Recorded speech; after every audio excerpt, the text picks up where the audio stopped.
सत श्री अकाल दोस्तों, BA पंजाबी इलैक्टिव समैसटर 3 आओ कुछ इंपोर्टेंट साहित्य बिंदुओं ते रोशनी पाने। प्रतीक की है, बिंब की है ते शैली की है।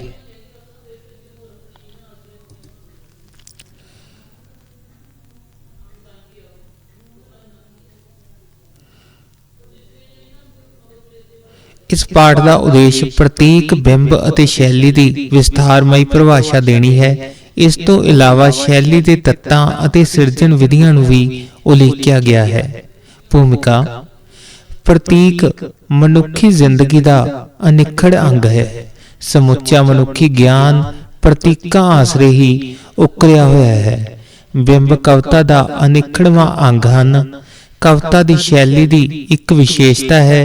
कविता दे वस्तु पक्ष की थां परंपरक आलोचना विच बिंब नूं रूपक पक्ष दे वजों रखिया जाता है। मतलब बिंब का संबंध कविता की शैली नाल है। बिंब के सिरजन राही कवि कविता विच पेश विचार, भावनावां जां वस्तु नूं डूंघाई, तीखणता ते सुहज प्रदान करता है। शैली तो भाव है भाषा ਦੀ ਸਮਰੱਥਾ ਉੱਤੇ ਆਧਾਰਿਤ ਅਜਿਹਾ ਲਿਖਣ ਦਾ ਢੰਗ ਜਿਸ ਵਿੱਚ ਵਿਅਕਤੀਗਤ ਤਜਰਬਿਆਂ ਅਤੇ ਭਾਵਨਾਵਾਂ ਦੇ ਪਿਛੋਕੜ ਵਿੱਚ ਸਮਾਜਿਕ ਅਤੇ ਇਤਿਹਾਸਿਕ ਪਰਿਪੱਖ ਸਾਹਿਤ ਵਿਸ਼ੇ ਦਾ ਕਲਾਪੂਰਨ ਚਿਤਰਣ ਕੀਤਾ ਹੋਵੇ। ਪਾਠ ਦੀ ਰੂਪਰੇਖਾ: ਪ੍ਰਤੀਕ, ਸ਼ਾਬਦਿਕ ਅਰਥ ਅਤੇ ਲੱਛਣ। ਕਾਰਲਾਈਲ ਆਖਦਾ ਹੈ, ਇਹ ਪ੍ਰਤੀਕ ਹੀ ਹਨ ਜਿਨ੍ਹਾਂ ਵਿੱਚ ਜਿਨ੍ਹਾਂ ਦੇ ਰਾਹੀਂ ਮਨੁੱਖ ਸੁਚੇਤ ਜਾਂ ਅਚੇਤ ਭਾਂਤ ਜਿਉਂਦਾ ਹੈ, ਵਿਚਰਦਾ ਹੈ ਅਤੇ ਆਪਣੀ ਹਸਤੀ ਨੂੰ ਕਾਇਮ ਰੱਖਦਾ ਹੈ। ਇਤਿਹਾਸ ਦੇ ਉਹ ਯੁੱਗ ਸਭ ਤੋਂ ਚੰਗੇ ਗਿਣੇ ਜਾਂਦੇ ਹਨ ਜਿਹੜੇ ਪ੍ਰਤੀਕ ਦੀ ਸ਼੍ਰੇਸ਼ਟਤਾ ਸਵੀਕਾਰਦੇ ਹੋਏ ਇਸ ਦੀ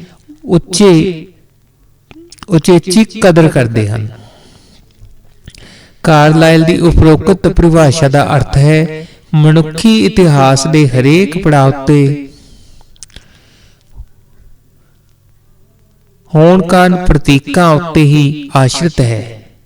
encyclopaedia of English and American poets and poetry ਅਨੁਸਾਰ ਵਿਸ਼ਾਲ ਅਰਥਾਂ ਵਿੱਚ ਹਰ ਕਾਵ ਸਦਾ ਹੀ ਪ੍ਰਤੀਕਾਤਮਕ ਹੁੰਦਾ ਹੈ, ਕਿਉਂਕਿ ਕਿਸੇ ਭਾਵਨਾ, ਤੱਥ ਜਾਂ ਖਿਆਲ ਦੀ ਯਥਾਰਥ ਵਸਤੂਆਂ ਦੁਆਰਾ ਕੀਤੀ ਗਈ ਅਪਰਤੱਖ ਅਭਿਵਿਅਕਤੀ ਜਿਹੜੀ ਉਹਨਾਂ ਦੇ ਨਾਲ ਮਿਲਦੀ ਜੁਲਦੀ ਹੈ, ਉਹ ਭਾਸ਼ਾ ਦੇ ਅਸਲੀ ਸਰੂਪ ਦਾ ਇੱਕ ਹਿੱਸਾ ਪ੍ਰਤੀਤ ਹੁੰਦੀ ਹੈ। ਪ੍ਰਤੀਕ ਅਤੇ ਪ੍ਰਾਕਿਰਤਿਕ ਵਸਤੂ ਦੇ ਗੁਟਾਂ ਦੇ ਵਿੱਚ ਸਮਰੂਪਤਾ ਹੁੰਦੀ ਹੈ। ਮਨੁੱਖੀ ਭਾਵਨਾਵਾਂ ਦੇ ਵਿਚਾਰ ਸੂਖਮ ਅਤੇ ਅਮੂਰਤ ਹੁੰਦੇ ਹਨ। ਉਹਨਾਂ ਨੂੰ ਸਮੂਰਤ ਤੇ ਸਥੂਲ ਵਸਤੂਆਂ ਰਾਹੀਂ ਪ੍ਰਗਟਾਇਆ ਜਾਂਦਾ ਹੈ। ਇਸ ਪ੍ਰਕਾਰ ਦੇ ਪ੍ਰਤੀਕ ਸੁਭਾਵਿਕ ਰੂਪ ਵਿੱਚ ਸਮਾਜ ਵਿੱਚ ਪ੍ਰਚਲਿਤ ਹੋਣ ਕਾਰਨ ਜਨਮਾਨਸ ਦੀ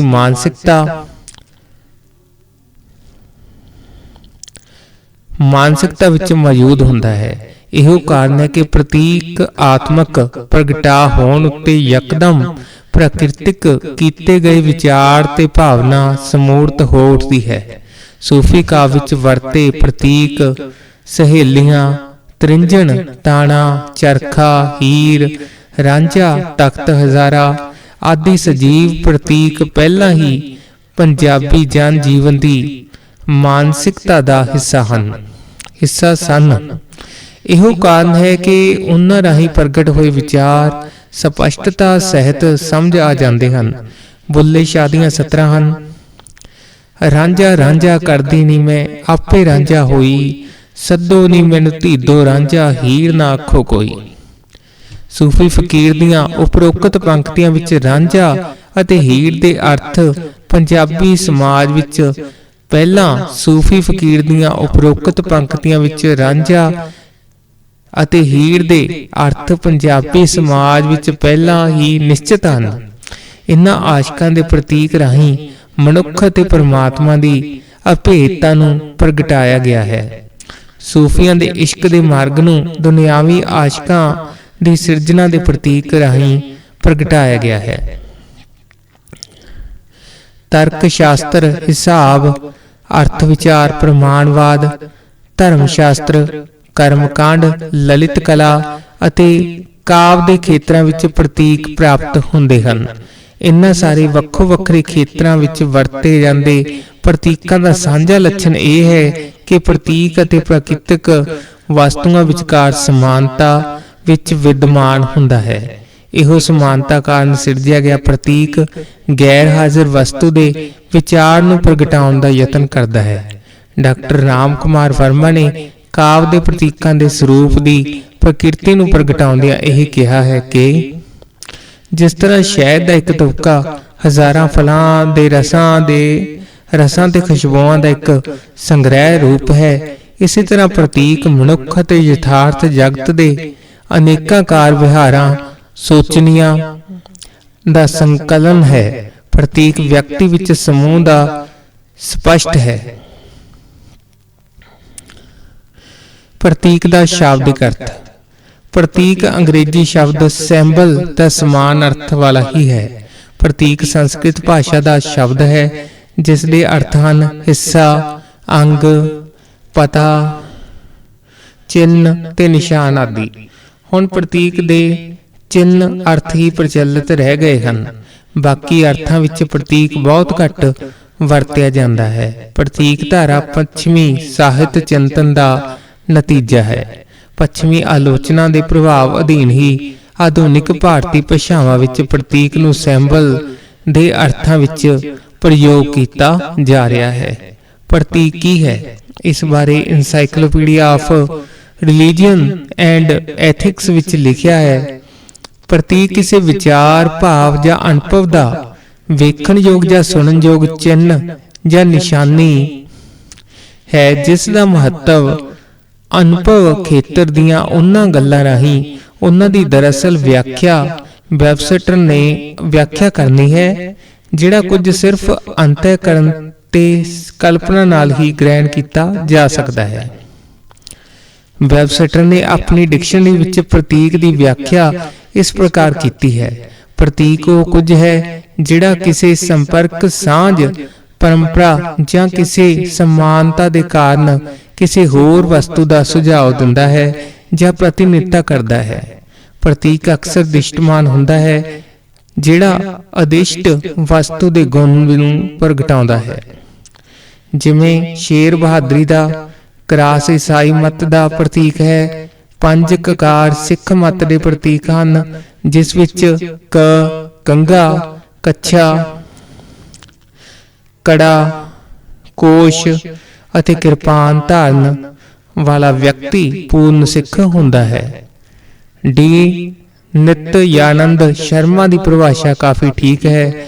ਉਹਨਾਂ ਅਨੁਸਾਰ ਅਣਦਿਸਦੇ, ਗੈਰ ਹਾਜ਼ਰ ਤੇ ਅਣਮਹਿਸੂਸੇ ਦੀ ਪ੍ਰਤੀਨਿਧਤਾ ਕਰਨ ਵਾਲੇ ਉਸ ਦਿਸਦੇ, ਹਾਜ਼ਰ ਤੇ ਪ੍ਰਸਤੁਤ ਪਦਾਰਥ ਨੂੰ ਪ੍ਰਤੀਕ ਆਖਦੇ ਹਨ ਜਿਹੜਾ ਸਥਾਨ, ਸਮਾਂ ਤੇ ਸੱਭਿਆਚਾਰ ਰੀਤਾਂ ਦੀ ਵਜ੍ਹਾ ਕਰਕੇ ਸਾਡੇ ਮਨਾਂ ਵਿੱਚ ਚਿਰਾਂ ਤੋਂ ਮੇਲ ਮਿਲਾਪ ਦੇ ਕਾਰਨ ਕਿਸੇ ਤਿੱਖੀ ਭਾਵਨਾ ਨੂੰ ਪੈਦਾ ਕਰਦਾ ਹੈ। ਪ੍ਰਤੀਕ ਦੇ ਲੱਛਣ। ਉਪਰੋਕਤ ਚਰਚਾ ਤੋਂ ਪਿੱਛੋਂ ਪ੍ਰਤੀਕ ਦੇ ਹੇਠ ਲਿਖੇ ਲੱਛਣ ਪ੍ਰਗਟ ਹੁੰਦੇ ਹਨ। ਪ੍ਰਤੀਕ ਅਣਦਿਸਦੇ ਦੀ ਪ੍ਰਤੀਨਿਧਤਾ ਕਰਦਾ ਹੈ। ਪ੍ਰਤੀਕ ਸਾਡੇ ਮਨਾਂ ਵਿੱਚ ਤੁਰਤ ਫੁਰਤ ਕੋਈ ਭਾਵਨਾ ਭਰਦਾ ਹੈ। ਤੀਜਾ, ਪ੍ਰਤੀਕ ਉੱਤੇ ਆਪਣੇ ਸਮੇਂ, ਥਾਂ, ਸੱਭਿਆਚਾਰਕ ਮਾਹੌਲ ਦੀ ਮੋਹਰ ਛਾਪ ਲੱਗੀ ਰਹਿੰਦੀ ਹੈ। ਪ੍ਰਤੀਕ ਆਪਣੇ ਖਾਸ ਅਰਥਾਂ ਵਿੱਚ ਕਾਫੀ ਹੱਦ ਤੱਕ ਰੂੜ ਹੋ ਜਾਂਦਾ ਹੈ। ਪ੍ਰਤੀਕ ਕਾਵਿ ਦੀ ਪ੍ਰਗਟਾਓ ਸ਼ੈਲੀ ਦਾ ਇੱਕ ਅੰਗ ਹੈ। ਪ੍ਰਤੀਕ ਕਾਵਿ ਕਲਾ ਦੇ ਵਿੱਚ ਹੇਠ ਲਿਖੇ ਮਨੋਰਥਾਂ ਦੇ ਲਈ ਵਰਤਿਆ ਜਾਂਦਾ ਹੈ। ਪ੍ਰਤੀਕ ਕਿਸੇ ਵਿਸ਼ੇ ਜਾਂ ਅਨੁਭਵ ਦੀ ਵਿਆਖਿਆ ਕਰਦੇ ਹਨ। ਦੂਜਾ, ਜਜ਼ਬਿਆਂ ਨੂੰ ਜਗਾਉਂਦੇ ਤੇ ਪ੍ਰਗਟਾਉਂਦੇ ਹਨ। ਪ੍ਰਤੀਕ ਕਾਵਿ ਕਲਾ ਨੂੰ ਸਮਰੱਥਾ, ਸੁਹਜ ਪ੍ਰਦਾਨ ਕਰਦੇ ਹਨ। ਅਸਪਸ਼ਟ ਤੇ ਸੂਖਮ ਨੂੰ ਸਪਸ਼ਟ ਤੇ ਸਮੂਰਤ ਕਰਦੇ ਹਨ। ਪ੍ਰਤੀਕ ਰਾਹੀਂ ਸੰਖੇਪਤਾ ਆਉਣ ਕਾਰਨ ਕਾਵਿ ਕਲਾ ਵਿੱਚ ਸੁਹਜ ਉਤਪੰਨ ਹੁੰਦਾ ਹੈ। ਪ੍ਰਤੀਕ ਅਰਥਾਂ ਵਿੱਚ ਸੰਗਨਤਾ ਭਰਦੇ ਹਨ, ਸ਼ੈਲੀ ਦੇ ਨਵੇਂ ਪ੍ਰਯੋਗ ਵਿੱਚ ਸਹਾਇਤਾ ਕਰਦੇ ਹਨ। ਅਰਥ ਅਤੇ ਪਰਿਭਾਸ਼ਾਵਾਂ।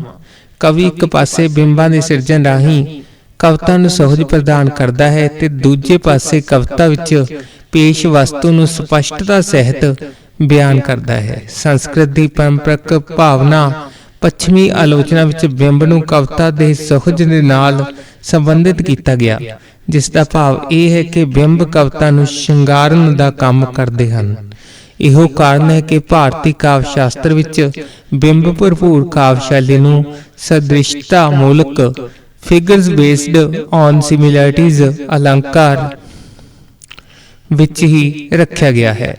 ਪੱਛਮੀ ਆਲੋਚਨਾ ਦੇ ਮੱਧਕਾਲੀਨ ਦੌਰ ਦੇ ਵਿੱਚ ਬਿੰਬ ਨੂੰ ਕਵਿਤਾ ਨੂੰ ਸ਼ਿੰਗਾਰਨ ਵਾਲੀ ਵਿਧੀ ਦੇ ਰੂਪ ਵਿੱਚ ਸਮਝਾਇਆ ਗਿਆ ਹੈ।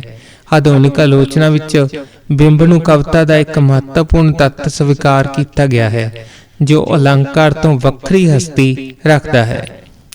ਆਧੁਨਿਕ ਆਲੋਚਨਾ ਦਾ ਇਹ ਨਜ਼ਰੀਆ ਹੈ ਕਿ ਬਿੰਬ ਅਤੇ ਕਵਿਤਾ ਦਾ ਨਿਖੇੜਾ ਕਰਨਾ ਸੰਭਵ ਨਹੀਂ, ਕਿਉਂਕਿ ਕਵਿਤਾ ਦੀ ਸਿਰਜਣਾ ਵਿੱਚ ਬਿੰਬਾਂ ਦਾ ਪ੍ਰਮੁੱਖ ਸਥਾਨ ਹੈ। ਸਮੁੱਚੀ ਕਾਵਿ ਪ੍ਰਕਿਰਿਆ ਤੇ ਕਵਿਤਾ ਵਿੱਚ ਬਿੰਬਾਂ ਦੀ ਇੱਕ ਯੋਜਨਾ ਹੁੰਦੀ ਹੈ, ਜੋ ਕਵਿਤਾ ਦੀ ਵਸਤੂ ਦੀ ਪੇਸ਼ਕਾਰੀ ਨੂੰ ਵਿਸਥਾਰਨ ਵਿੱਚ ਸਹਾਈ ਸਿੱਧ ਹੁੰਦੀ ਹੈ।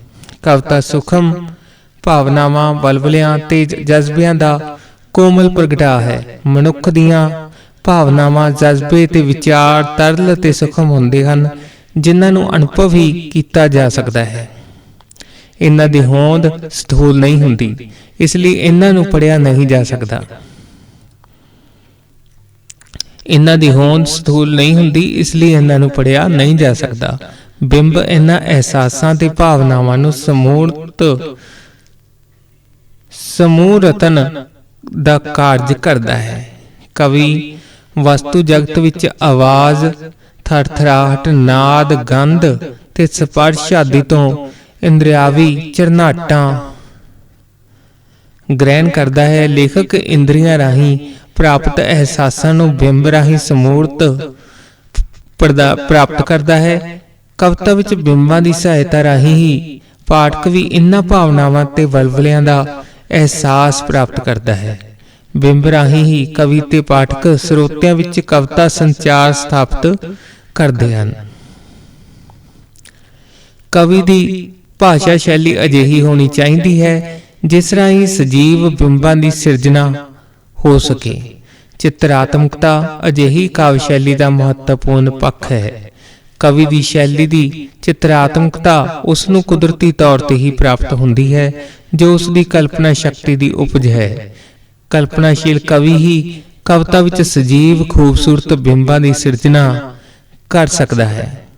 ਇਸ ਪੱਖੋਂ ਹਿੰਦੀ ਕਵੀ ਸੁਮਿਤਰਾ ਨੰਦਨ ਪੰਥ ਦੀ ਧਾਰਨਾ ਮਹੱਤਵਪੂਰਨ ਹੈ ਕਿ ਕਵਿਤਾ ਵਿੱਚ ਚਿੱਤਰਾਤਮਕ ਭਾਸ਼ਾ ਦੀ ਲੋੜ ਹੁੰਦੀ ਹੈ। ਉਸ ਦੇ ਸ਼ਬਦ ਸੁਰਨਾਦ ਵਾਲੇ ਹੋਣੇ ਚਾਹੀਦੇ ਹਨ, ਜਿਹੜੇ ਬੋਲਦੇ ਹੋਣ ਸੋਭ ਦੀ ਤਰ੍ਹਾਂ, ਜਿਨ੍ਹਾਂ ਦੀ ਮਿੱਠੀ ਮਿੱਠੀ ਲਾਲੀ ਅੰਦਰ ਨਾ ਸਮਾ ਸਕਣ ਦੇ ਬਾਹਰ ਫੁੱਟ ਨਿਕਲਦੀ ਹੋਵੇ, ਅਤੇ ਜਿਹੜੀ ਆਪਣੀ ਧੁਨਾਂ ਨਾਲ ਭਾਵਾਂ ਨੂੰ ਸਾਡੀਆਂ ਅੱਖਾਂ ਦੇ ਸਾਹਮਣੇ ਸਾਕਾਰ ਕਰ ਸਕਣ। ਗੱਲ ਕੀ ਜਿਹੜੇ ਰੁਣ ਵਿੱਚ ਚਿੱਤਰ ਵਿੱਚ ਰੁਣ-ਝੁਣ ਪੈਦਾ ਕਰਦੇ ਹੋਣ। ਗੱਲ ਕੀ ਜਿਹੜੇ ਰੁਣ-ਝੁਣ ਵਿੱਚ ਚਿੱਤਰ ਵਿੱਚ ਰੁਣ-ਝੁਣ ਪੈਦਾ ਕਰਦੇ ਹੋਣ। ਬਿੰਬ ਸੰਬੰਧੀ ਪਰਿਭਾਸ਼ਾਵਾਂ। ਸਾਹਿਤ ਨਾਲ ਸੰਬੰਧਿਤ ਰੂਪਾਂ, ਰੂਪ ਵਿਧਾਵਾਂ, ਤੱਤਾਂ ਤੇ ਸੰਕਲਪਾਂ ਦੀ ਪਰਿਭਾਸ਼ਾ ਨਿਸ਼ਚਿਤ ਕਰਨੀ ਬਹੁਤ ਕਠਿਨ ਅਤੇ ਜਟਿਲ ਕੰਮ ਹੈ। ਇਹੋ ਕਾਰਨ ਹੈ ਕਿ ਸਾਹਿਤ ਨਾਲ ਸੰਬੰਧਿਤ ਪਰਿਭਾਸ਼ਾਵਾਂ ਵਿੱਚੋਂ ਪੂਰਨਤਾ ਤਲਾਸ਼ ਕਰਨੀ ਲਗਭਗ ਅਸੰਭਵ ਹੈ। ਬਿੰਬਾਂ ਦੀ ਪਰਿਭਾਸ਼ਾ ਕਰਨ ਵੇਲੇ ਇਹ ਸਮੱਸਿਆ ਆਉਂਦੀ ਹੈ, ਪਰ ਕੁਝ ਆਧੁਨਿਕ ਆਲੋਚਕਾਂ ਨੇ ਪਰਿਭਾਸ਼ਾ ਨਿਸ਼ਚਿਤ ਕਰਨ ਦਾ ਯਤਨ ਕੀਤਾ ਹੈ। ਕੁਝ ਆਲੋਚਕਾਂ ਨੇ ਬਿੰਬ ਨੂੰ ਸ਼ਬਦਾਤਮਕ ਚਿੱਤਰ ਕਿਹਾ ਹੈ ਤੇ ਕਈਆਂ ਨੇ ਕਿਹਾ ਹੈ ਕਿ ਕਾਵਿ ਬਿੰਬ ਉਹ ਸ਼ਬਦ ਚਿੱਤਰ ਹੈ ਜਿਹੜੇ ਭਾਵਾਤਮਕ ਜਾਂ ਰੋਮਾਂਚਕ ਹੁੰਦੇ ਹਨ। ਇਹ ਦੋਵੇਂ ਪਰਿਭਾਸ਼ਾਵਾਂ ਅਧੂਰੀਆਂ ਹਨ। ਇਸ ਅਧੂਰੇਪਨ ਦਾ ਕਾਰਨ ਇਹ ਹੈ ਕਿ ਸਿਰਫ ਚਿੱਤਰ ਸਿਰਜਣ ਵਾਲੀ ਕਾਵਿ ਸ਼ੈਲੀ ਕਵਿਤਾ ਨਹੀਂ ਹੁੰਦੀ, ਅਤੇ ਨਾ ਹੀ ਭਾਵਾਤਮਕ ਤੇ ਰੋਮਾਂਚਕ ਸਿਰਜਣ ਵਾਲੀ ਕਾਵਿ ਸ਼ੈਲੀ ਕਵਿਤਾ ਅਖਵਾਉਂਦੀ ਹੈ। ਉਪਰੋਕਤ ਦੋਵੇਂ ਗੁਣ ਤਾਂ ਵਾਰਤਕ ਸ਼ੈਲੀ ਵਿੱਚ ਵੀ ਹੁੰਦੇ ਹਨ। C.D. ਲਿਵਿਸ ਨੇ ਹੇਠ ਲਿਖੀ ਪਰਿਭਾਸ਼ਾ ਦਿੱਤੀ ਹੈ। ਕਾਵਿ-ਬਿੰਬ ਥੋੜੇ ਬਹੁਤੇ ਫਰਕ ਨਾਲ ਇੰਦਰਾਈ ਸ਼ਬਦ ਚਿੱਤਰ ਹੈ, ਜਿਹੜਾ ਕੁਝ ਹੱਦ ਤੱਕ ਰੂਪਕਾਤਮਕ ਹੈ। ਇਸ ਦੀ ਸੀਰਤ ਵਿੱਚ ਮੱਠੀ ਜਜ਼ਬਾਤੀ ਰੰਗਣ ਹੁੰਦੀ ਹੈ ਅਤੇ ਪਾਠਕ ਵਿੱਚ ਵੀ ਕਾਵਿ ਭਾਵਨਾ ਨੂੰ ਜਗਾਉਣ ਦੀ ਸ਼ਕਤੀ ਹੁੰਦੀ ਹੈ। ਇਸ ਪ੍ਰਕਾਰ ਹੀ ਰਾਬਰਟ ਸਕੈਲਟਨ ਅਨੁਸਾਰ ਬਿੰਬ ਉਹ ਸ਼ਬਦ ਹੈ ਜਿਹੜਾ ਇੰਦਰਿਆਵੀ ਬੋਧ ਨੂੰ ਉਜਾਗਰ ਕਰਦਾ ਹੈ। ਉਪਰੋਕਤ ਪਰਿਭਾਸ਼ਾ ਤੋਂ ਇਹ ਗੱਲ ਸਪਸ਼ਟ ਹੁੰਦੀ ਹੈ ਕਿ ਕਾਵਿਕ ਬਿੰਬ ਪਾਠਕ ਸਰੋਤਾਂ ਵਿੱਚ ਸਪਸ਼ਟ ਰੂਪ, ਰਸ, ਗੰਧ ਰਾਹੀਂ ਇੰਦਰਾਵੀ ਹਲਚਲ ਪੈਦਾ ਕਰਦਾ ਹੈ। ਕਵੀ ਸ਼ਬਦਾਂ ਰਾਹੀਂ ਜਿਹੜਾ ਬਿੰਬ ਸਿਰਜਦਾ ਹੈ, ਉਸ ਬਿੰਬ ਰਾਹੀਂ ਪਾਠਕ ਦੀ ਕਿਸੇ ਨਾ ਕਿਸੇ ਇੰਦਰੀ ਨੂੰ ਅਪੀਲ ਹੋਣੀ ਜ਼ਰੂਰੀ ਸ਼ਰਤ ਹੈ। ਇਨ੍ਹਾਂ ਅੰਗਰੇਜ਼ੀ ਦੀਆਂ ਪਰਿਭਾਸ਼ਾਵਾਂ ਦੇ ਵਿੱਚ ਇੰਦਰਿਆਵੀ ਹਲਚਲ ਰਾਹੀਂ ਸੈਂਸੂਅਲ ਸੈਂਸੇਸ਼ਨ, ਸੈਂਸਰੀ ਪਰਸੈਪਸ਼ਨ ਆਦਿ ਸ਼ਬਦਾਂ ਦਾ ਪ੍ਰਯੋਗ ਕੀਤਾ ਗਿਆ ਹੈ। ਉਪਰੋਕਤ ਇੰਦਰਿਆਵੀ ਵੀ ਹਲਚਲ ਹੀ ਕਾਵਿ ਬਿੰਬਾਂ ਨੂੰ ਅਕਾਵਿ ਬਿੰਬਾਂ ਤੋਂ ਵੱਖਰਾ ਕਰਦੀ ਹੈ। ਕਵੀ ਐਜ਼ਰਾ ਪਾਉਂਡ ਅਤੇ ਆਪਣੀ ਪਰਿਭਾਸ਼ਾ ਵਿੱਚ ਬੁੱਧੀ ਤੱਤ ਨੂੰ ਸ਼ਾਮਲ ਕਰਦਾ ਹੋਇਆ ਆਖਦਾ ਹੈ ਕਿ ਬਿੰਬ ਉਹ ਜਿਹੜਾ ਅੱਖ ਦੇ ਫੇਰ ਵਿੱਚ ਕੋਈ ਬੌਧਿਕ ਜਾਂ ਜਜ਼ਬਾਤੀ ਭਾਵ ਜਾਲ ਪੇਸ਼ ਕਰ ਜਾਂਦਾ ਹੈ। ਪੰਜਾਬੀ ਆਲੋਚਕ ਸੰਤ ਸਿੰਘ ਸੇਖੋਂ ਕੇਵਲ ਚਿੱਤਰ ਅਲੰਕਾਰ ਨੂੰ ਬਿੰਬ ਕਹਿਣਾ ਵਧੇਰੇ ਯੋਗ ਸਮਝਦਾ ਹੈ। ਉੱਥੇ ਵੀ ਉਪਮਾ ਤੇ ਰੂਪ ਅਲੰਕਾਰ ਨੂੰ ਪ੍ਰਮੁੱਖਤਾ ਦਿੰਦਾ ਹੈ। ਫਿਲਾਸਫਰਾਂ ਦੀ ਧਾਰਨਾ ਹੈ ਕਿ ਬਿੰਬ ਇੱਕ ਇੰਦਰਿਆਵੀ ਕਰਮ ਹੈ, ਜਿਸ ਨੂੰ ਬੌਧਿਕ ਸ਼ਕਤੀ ਦੁਆਰਾ ਇੰਦਰਿਆਵੀ ਉਤੇਜਨਾ ਦੀ ਗੈਰ ਮੌਜੂਦਗੀ ਦੇ ਵਿੱਚ ਪੁਨਰ ਸਥਾਪਿਤ ਕੀਤਾ ਜਾ ਸਕਦਾ ਹੈ। ਬਿੰਬ ਦੀ ਪਰਿਭਾਸ਼ਾ ਵਿੱਚ ਨਿਮਨਲਿਖਤ 4 ਗੱਲਾਂ ਮਹੱਤਵਪੂਰਨ ਹਨ। ਬਿੰਬ ਦੀ ਪਹਿਲੀ ਵਿਸ਼ੇਸ਼ਤਾ ਹੈ ਕਿ ਉਸ ਦੀ ਇੰਦਰਿਆਈ ਦੀ ਅਪੀਲ। ਸੈਕੰਡ, ਬਿੰਬ ਦੀ ਦੂਸਰੀ ਵਿਸ਼ੇਸ਼ਤਾ ਹੈ ਉਸ ਦੀ ਚਿਤਰਾਤਮਕਤਾ। ਬਿੰਬ ਦੀ ਤੀਜੀ ਵਿਸ਼ੇਸ਼ਤਾ ਹੈ ਕਿ ਬਿੰਬ ਆਮ ਤੌਰ ਤੇ ਰੂਪਕਾਤਮਕ ਤੇ ਪ੍ਰਤੀਕਾਤਮਕ ਹੁੰਦੀ ਹੈ। ਬਿੰਬ ਵਿੱਚ ਹਮੇਸ਼ਾ ਕੋਈ ਸੰਕੇਤ, ਰਮਜ, ਸੁਝਾਅ ਆਦਿ ਪ੍ਰਾਪਤ ਹੁੰਦਾ ਹੈ। ਨੈਕਸਟ ਟਾਈਮ ਆਪਾਂ ਦੇਖਾਂਗੇ, ਟਾਈਮ ਕੱਢ ਕੇ ਸ਼ੈਲੀ ਦੇਖਾਂਗੇ। ਤਦ ਤੱਕ ਲਈ ਧੰਨਵਾਦ।